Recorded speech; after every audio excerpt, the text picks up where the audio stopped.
ఈ నెల 21వ తేదీ అంటే జూలై 21వ తేదీ సోమవారం గురు పౌర్ణమి. ఎంతో పవిత్రమైన విశిష్టమైన రోజు. ఈ రోజు షిరిడీ సాయిబాబా మహిమల గురించి విన్నా, చెప్పినా, చదివినా జన్మల పాపాలు తొలగి కోటి జన్మల పుణ్యం వస్తుంది. సకల సంపదలు కలుగుతాయి. షిరిడీ సాయిబాబా తన జీవితంలో ఎంతో ఆనందంగా గడిపాడు. ఎంతో మధురంగా పాడేవారు. తొలి రోజుల్లో సాయిబాబా దీపాలు వెలిగించడంలో ఎంతో ఆసక్తి చూపించేవారు. సాయిబాబా దుకాణాలకు వెళ్లి దీపాల కోసం వర్తకులను నూనె అడిగేవారు.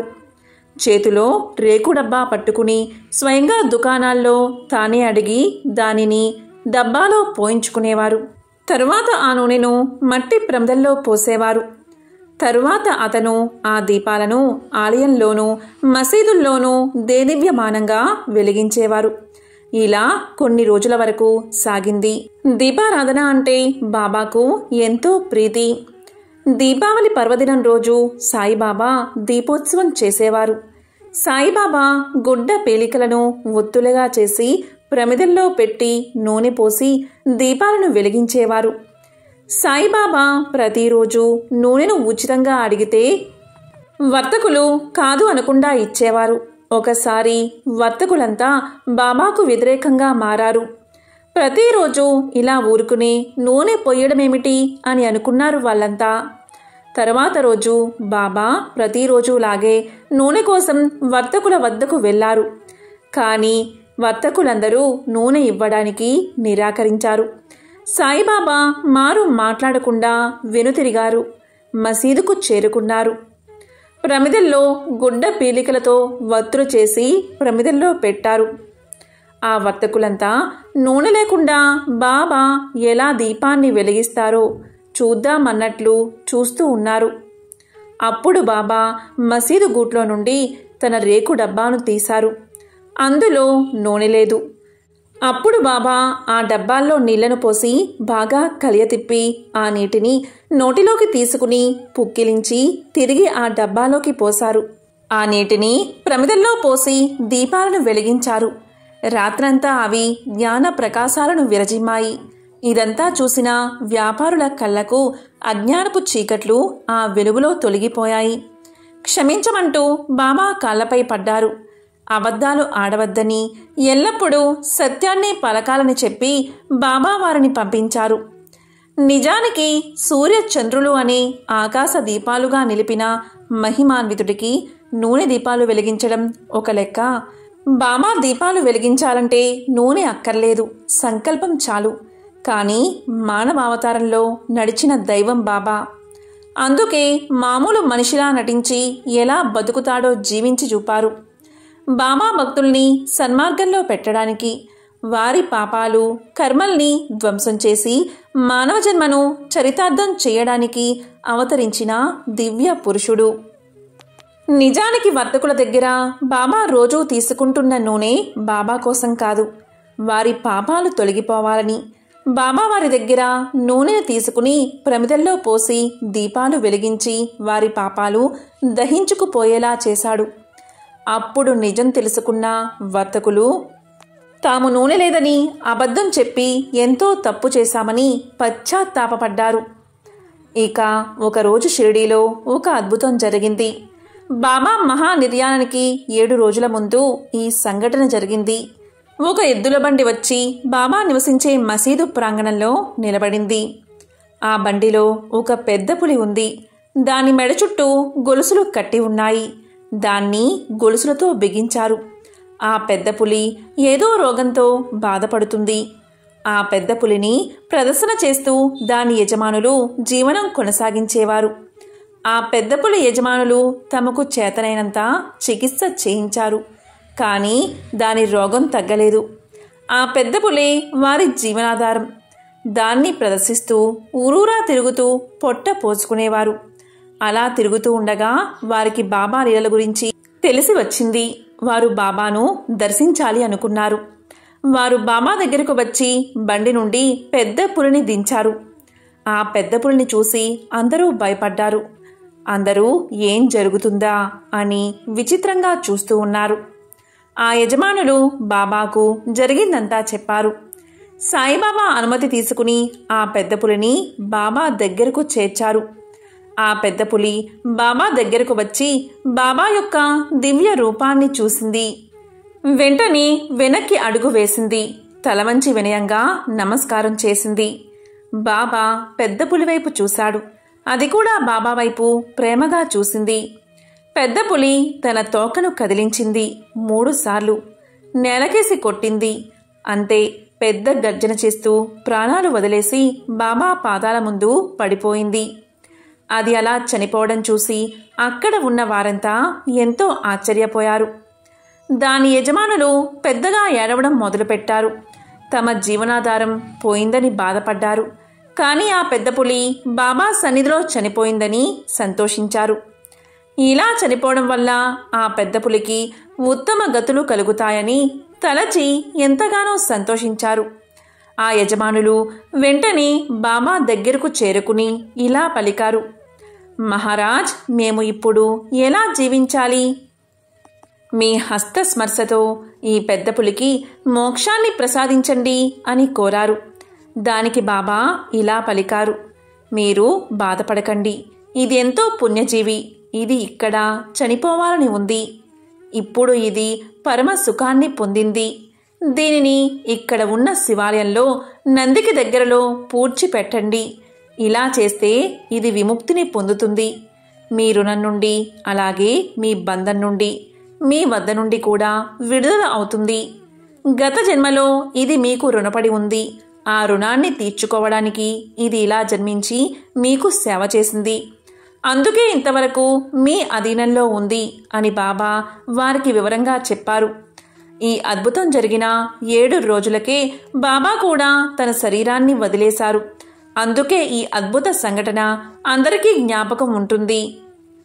గురు బ్రహ్మ, గురు విష్ణు, గురుదేవో మహేశ్వరః, గురు సాక్షాత్ పరబ్రహ్మ, తస్మై శ్రీ గురవే నమః. ప్రతి సంవత్సరం ఆషాఢ మాసంలో వచ్చే పౌర్ణమి తిథిని గురు పౌర్ణమిగా ప్రజలు భక్తి శ్రద్ధలతో జరుపుకుంటారు. గురు పౌర్ణమిని వ్యాస పూర్ణిమ అని కూడా పిలుస్తారు. హిందూ సాంప్రదాయాల ప్రకారం తల్లిదండ్రుల తర్వాత స్థానం గురువులకే చెందుతుంది. పురాణ కాలం నుంచి నేటి వరకు గురువు అనగానే వ్యాస మహర్షిని మొదటిగా పూజిస్తారు, అలాగే గౌరవిస్తారు. ఆయన జన్మదినాన్ని ఒక పవిత్రమైన రోజుగా భావించడమే కాదు, ఒక పండుగలా కూడా జరుపుకుంటారు. ఈ ఆచారం మన దేశంలో ప్రతి ఏటా కూడా ఆనవాయితీగా వస్తుంది. ఇలా గురు భగవానుణ్ణి స్మరించుకుని గురు పౌర్ణమి నాడు పూజలు చేస్తే తమకు సకల సంపదలు లభిస్తాయని హిందువుల నమ్మకం. అయితే గురువు అనగానే వ్యాస మహర్షి ఎందుకు గుర్తొస్తారు? ఎందుకని ఈ రోజున ఆయన్ని అందరూ పూజిస్తారు, అతని ఆశీర్వాదాన్ని తీసుకుంటారో, దీని వెనుక ఉన్న కథ ఏంటో ఇప్పుడు తెలుసుకుందాం. చాతుర్మాస దీక్ష ప్రారంభ సమయంలో వస్తుంది గురు పౌర్ణమి. గురువులు ఎక్కడికి వెళ్లకుండా ఒకే చోట ఉండి శిష్యులకు జ్ఞానబోధ చేసే సమయమే చాతుర్మాసం. ఈ కాలంలో వచ్చే తొలి పౌర్ణమే గురు పౌర్ణమి. దీనికి సంబంధించిన ఒక విశేషమైన కథను ఇప్పుడు తెలుసుకుందాం. పూర్వం పేద బ్రాహ్మణ దంపతులు నివాసం ఉండేవారు. ఆ బ్రాహ్మణుడి పేరు వేదనిధి, ఆయన సతీమణి పేరు వేదవతి. వీరికి ఎల్లప్పుడూ కూడా భక్తి భావమే. అయితే వీరు ఎన్ని పూజలు చేసినా, ఎన్ని యాగాలు చేసినా, ఎన్ని నోములు వ్రతాలు చేసినా సంతానం మాత్రం కలగలేదు. అయితే ఇదే సమయంలో ఒకరోజు వారణాసిలో ఉండే వ్యాస భగవానుడు ప్రతిరోజు కూడా మధ్యాహ్న వేళ గంగానదికి స్నానం చేసేందుకు రహస్యంగా వస్తున్నాడని ఈ బ్రాహ్మణ దంపతులు తెలుసుకున్నారు. దీంతో వారు ఎలా అయినా ఆ గురువును దర్శనం చేసుకోవాలి అనుకున్నారు. ఆ రోజు నుంచి ఆ బ్రాహ్మణ దంపతులు ఆ స్వామి దర్శనం కోసం 1000 కళ్ళతో వెతకడం ప్రారంభించారు. ఈ సందర్భంలోనే ఒకరోజు వేదవ్యాసుడు బిచ్చగాడి రూపంలో చేతిలో దండం, కమండలంతో పాటు వచ్చాడు. ఇతన్ని చూసిన బ్రాహ్మణ దంపతులు వెంటనే అతని పాదాలపై పడి నమస్కారం చేశారు. ఆ సమయంలో ఆ బిచ్చగాడు వారిని కసురుకుంటాడు. అయినా సరే ఆ బ్రాహ్మణ దంపతులు ఆ బిచ్చగాడి పాదాలను విడవకుండా, మహానుభావ, తమరు సాక్షాత్తు వ్యాస భగవానుడు అని మేము తెలుసుకున్నాము, కాబట్టి మమ్మల్ని ఆశీర్వదించమని కోరుతున్నాము అన్నారు. ఆ బ్రాహ్మణ దంపతులు మాటలు విన్న సన్యాసి గంగానది ఒడ్డున మొత్తము అన్ని దిక్కులను ఒక్కసారి చూశాడు. ఎవరు తన్ను చూడలేదని నిర్ధారించుకున్నాక వెంటనే వారితో ఇలా అన్నాడు: ఓ బ్రాహ్మణ దంపతులారా, మీకు ఏం కావాలో కోరుకోండి అన్నాడు. అప్పుడు వేదనిధి ఇలా పలుకుతాడు: స్వామి, రేపు నా తండ్రి కార్యం, దానికి మీరు బ్రాహ్మణార్థమై అతిథిగా మా ఇంటికి తప్పకుండా వీచ్చేయాలి అని వేడుకుంటాడు. సరే, అలాగే చేస్తాను అని చెప్పి వెళ్ళిపోతాడు వేదవ్యాసుడు. వారికి ఇచ్చిన మాట ప్రకారం వారి ఇంటికి వీచ్చేస్తాడు. ఆ బ్రాహ్మణ దంపతులు సాదరంగా వ్యాస మహర్షిని ఆహ్వానించి అతిథి మర్యాదలు చేస్తారు. తరువాత దేవతార్చనకు తులసి దళాలు, పూలను సిద్ధం చేసి పూజ చేసి తరువాత వ్యాస భగవానుడికి సాష్టాంగ నమస్కారం చేస్తారు. బ్రాహ్మణ దంపతుల ఆతిథ్యానికి ముగ్ధుడైన వేదవ్యాసుడు ఏం వరం కావాలో కోరుకోమంటాడు. అప్పుడు ఆ బ్రాహ్మణ దంపతులు ఇలా పలుకుతారు: స్వామి, సంతానం కోసం మేము చెయ్యని నోము లేదు, పట్టని వ్రతమూ లేదు, కానీ మాకు సంతానం మాత్రం కలగలేదు, కాబట్టి మాకు సంతానం కలిగేలా వరాన్ని ప్రసాదించండి అని వేడుకున్నారు. దానికి అనుగ్రహించిన వేదవ్యాసుడు త్వరలోనే మీకు తెలివైన ఐశ్వర్యవంతులైన 10 మంది పిల్లలు జన్మిస్తారని ఆశీర్వదిస్తాడు. తరువాత అక్కడి నుంచి వెళ్ళిపోతాడు. బ్రాహ్మణ దంపతులు ఎంతగానో సంతోషిస్తారు. వ్యాసమహర్షి అనుగ్రహంతో వేదనిధి, వేదవతి దంపతులకు సంతాన యోగం లభిస్తుంది. వారు అప్పట్నుంచి సుఖ సంతోషాలతో తమ జీవిత చర్మ అంకంలో విష్ణు సాన్నిధ్యాన్ని పొందుతారు. అందుకే గురు పౌర్ణమి రోజు ఆ మహాముని ప్రార్థిస్తే కోరుకున్న కోరికలు నెరవేరుతాయని పండితులు చెబుతున్నారు. ఎంతో పవిత్రమైన, విశిష్టమైన ఈ కథను విన్నా, చదివినా, చెప్పినా జన్మల పాపాలు తొలగి కోటి జన్మల పుణ్యం వస్తుంది. వేదాలను 4 భాగాలుగా విభజించి హైందవ సాంప్రదాయంలో కృష్ణ ద్వైపాయుడుగా పిలువబడేవాడే వ్యాసుడు. వేదాలను విభజించడం వల్ల వేద వ్యాసుడయ్యాడు. వేదాలతో పాటు మహాభారతం, మహాభాగవతంతో పాటు అష్టాదశ పురాణాలు రచించాడు వ్యాసుడు. వ్యాసుడు సప్త చిరంజీవుల్లో ఒకడు. వేదవ్యాసుడు జన్మ వృత్తాంతం గురించి అష్టాదశ పురాణాలలో చాలాసార్లు చెప్పబడి ఉంది. మరి ఆ కథ ఏంటో ఇప్పుడు విందాం. పూర్వకాలంలో చేది రాజ్యాన్ని వసువు అనే మహారాజు పరిపాలన చేస్తూ ఉండేవాడు. ఒకరోజు వేటకు అడవికి వెళ్లిన రాజు ఆ అడవిలో మునులు తపస్సు చేయడం చూసి తాను తపస్సు చేయడం ఆరంభించాడు. అప్పుడు ఇంద్రుడు అది గ్రహించి, నీ వర్ణాశ్రమ ధర్మ పరిపాలనకు, తపస్సుకు మెచ్చుకుంటున్నాను. నీవు నాతో స్నేహం చేసి నా వద్దకు వస్తూ పోతూ రాజ్యపాలన చేస్తూ ఉండు అని పలికి అతనికి దివ్యత్వాన్ని, మణి సువర్ణమయమైన దివ్య విమానాన్ని, ఎటువంటి ఆయుధాలు తాకలేని వాడిపోని పద్మాలు కల ఇంద్రమాల అనే పద్మమాలను ఇచ్చాడు. ఆ వసురాజు విమానాన్ని ఎక్కి పైలోకంలో సంచరిస్తూ ఉండడం వల్ల అతనికి ఉపరిచరుడు అనే పేరు వచ్చింది. వసువు నివసిస్తున్న నగరానికి పక్కగా సుక్తిమతి అనే నది ఉంది. సుక్తిమతి అనే నది పక్కన ఉన్న కోలహలుడు అనే పర్వతం సుక్తిమతి మీద మోజుపడి ఆ నదిని అడ్డగించగా ఉపరిచరుడు ఆ పర్వతాన్ని తన కాలితో తొలగించాడు. సుక్తిమతికి కోలాహలుడికి మధ్య జరిగిన సంపర్కం వలన గిరిక అనే కుమార్తె, వసుపదుడు అనే కుమారుడు జన్మిస్తారు. సుక్తిమతి వారిరువురిని వసువుకి కానుకగా ఇస్తుంది. వసువు గిరికని వివాహం చేసుకుంటాడు. వసువు వసుపదుణ్ణి సైన్యాధిపతిగా చేస్తాడు. ఒకరోజు వసువు వేటకు వెళ్తాడు. అప్పుడు తన భార్య గిరిక గుర్తుకు రావడంతో రేతస్సు పడుతుంది. ఆ పడిన రేతస్సుని ఒక దొన్నెలో చేర్చి ఆ దొన్నెని డేగకు ఇచ్చి తన భార్యకు ఇవ్వమంటాడు. ఆ డేగ ఆ దొన్నెను తీసుకుని పోతూ ఉండగా మరో డేగ చూసి అది ఏదో తినే పదార్థం అని ఆలోచించి ఆ డేగతో పోట్లాడుతుంది. అప్పుడు ఆ రేతస్సు యమునా నదిలో పడుతుంది. పూర్వం బ్రహ్మ శాపం వల్ల అద్రిక అనే అప్సరస యమునా నదిలో చేపగా మారి తిరగాడుతూ ఉన్నది. ఆ యమునా నదిలో ఉన్న ఒక చేప ఆ రేతస్సుని భక్షిస్తుంది. ఆ భక్షించడం వల్ల అది అండంతో కూడి పిండంగా మారుతుంది. 10 నెలల తర్వాత ఒకరోజు బెస్తవారు చేపలు పడుతూ ఉండగా ఈ చేప చిక్కుతుంది. దాని కడుపును చీల్చి అందులో ఒక కొడుకును ఒక కూతురును కనుగొని వారిని భద్రంగా తెచ్చి వెంటనే దాసరాజుకు ఇస్తారు. అద్రిక అనే పేరుగల ఆ చేప రూపంలో ఉన్న అప్సరస ప్రసవం జరిగిన తర్వాత శాప విమోచనం జరిగి బ్రహ్మ చెప్పిన విధంగా మత్స్య గర్భాన్ని వదిలి దివ్యవనితగా మారి దేవలోకానికి వెళ్ళిపోతుంది. ఆ మగబిడ్డ పెద్దవాడై ఆ రాజ్యానికి రాజయ్యాడు. ఆ బాలిక మత్స్యగంధి పేరుతో పెద్దదయ్యింది. మత్స్యగంధి తండ్రి లేనప్పుడు యమునా నదిపై నావ నడుపుతూ ఉండేది. ఇలా జరుగుతూ ఉండగా ఒకరోజు వశిష్ఠ మహర్షి మనవడు శక్తి మహర్షి కుమారుడైన పరాశరుడు ఆ నది దాటడానికి అక్కడకు వస్తాడు. అక్కడ కనిపించిన మత్స్యగంధిని చూసి మోహించే రతి సుఖాన్ని ఇవ్వమంటాడు. అప్పుడు మత్స్యగంధి తన శరీరమంతా చేపల వాసనతో ఉంటుందని, కన్యత్వం చెడిన తాను తన తండ్రికి ఏ విధంగా మొహం చూపగలని ప్రశ్నిస్తుంది.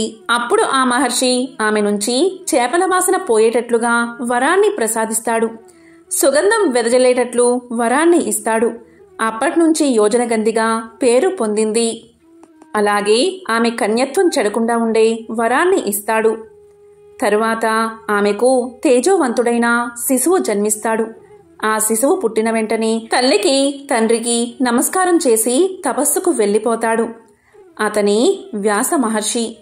తల్లి ఎప్పుడైనా మరణం చేసుకుంటే చాలు ప్రత్యక్షమవుతాను అని తల్లికి వరాన్ని ప్రసాదిస్తాడు. ఇదే వ్యాస భగవానుడి జన్మ వృత్తాంతం.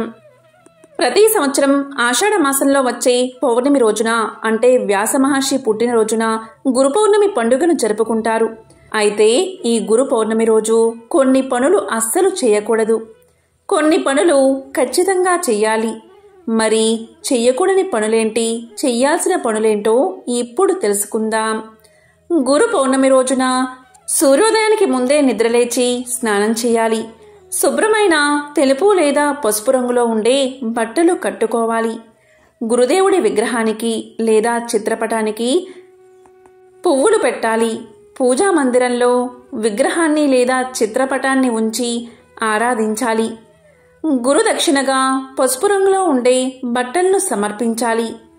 మీ జీవితంలో అజ్ఞానం మరియు అహంకారాన్ని ఎల్లప్పుడూ తొలగించాలని గురువులను ప్రార్థించాలి. గురు పౌర్ణమి రోజున మీకు కష్టాలు తొలగిపోవాలి అంటే, మీ ఆర్థిక సమస్యలకు పరిష్కారం లభించాలి అంటే కొన్ని పనులు తప్పకుండా చేయాలి. ఈ రోజున మీరు అవసరమైన వారికి లేదా పేదలకు పసుపు ధాన్యాలు దానం చేయాలి. అలాగే పసుపు రంగులో ఉండే మిఠాయిలను అందరికీ పంచిపెట్టాలి. ఇలా చేస్తే కష్టాలు తొలగిపోయే అవకాశం ఉంటుందని పండితులు చెబుతున్నారు. గురు పౌర్ణమి రోజున విద్యార్థులు గీతా పఠనం తప్పనిసరిగా చేయాలి. ఇలా చేయడం వల్ల మీకు విద్యలో ఎదురయ్యే అడ్డంకులను సులభంగా అధిగమించవచ్చు. విద్యపై ఆసక్తి లేని విద్యార్థులంతా గీతా పఠనం చేస్తే ఎంతో మంచిది. అలాగే ఈరోజు గోమాతకు సేవ చేస్తే చాలు, మీరు చేసే అధ్యయనంలో మంచి ఫలితాలు వస్తాయి. మీ వైవాహిక జీవితంలో సమస్యలు ఎదుర్కొంటూ ఉన్నా, పెళ్లి కాకుండా ఇబ్బందులు ఎదుర్కొనే వ్యక్తులు గురు యంత్రాన్ని తీసుకుని గురు పౌర్ణమి రోజున ప్రత్యేకంగా ఆరాధించాలి.